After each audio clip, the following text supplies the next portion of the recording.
मित्रांनो, 1 ऑगस्ट संपूर्ण जगभरामध्ये वर्ल्ड मेडिकल रिप्रेझेंटेटिव्ह डे म्हणून साजरा केला जातो. AMR अर्थात एक असं प्रोफेशन आहे ज्याकडे बरेच जण दुर्लक्ष करतात. अर्थात या ठिकाणी फार्मास्युटिकल इंडस्ट्रीमध्ये research and development, production, quality control, quality assurance हे सर्व डिपार्टमेंट सर्वांना माहीत आहे.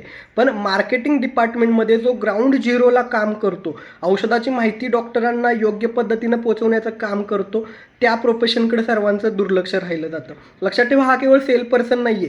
डॉक्टरांना सायंटिफिक माहिती पोहोचवणारा D.Pharm किंवा B.Pharm एज्युकेशन झालेला पण पर्सन या ठिकाणी मेडिकल रिप्रेझेंटेटिव्ह म्हणून काम करत असतो. स्वतःच्या फॅमिलीपासून दूर राहणं, गाडीवरून खूप सारा प्रवास करणं, डॉक्टरांजवळ जाऊन औषधाची माहिती पोहोचवणं हे पण एक खूप महत्त्वाचं प्रोफेशन आहे. योगायोगानं आजच आपल्या चॅनलवरती एका विद्यार्थ्याची कमेंट आलेली आहे की MR हे प्रोफेशन कसं आहे, त्यामध्ये जॉब कसं करायचं त्याबाबत माहिती द्या. लवकरच या प्रोफेशनबाबत सविस्तर व्हिडिओ बनवला जाईल.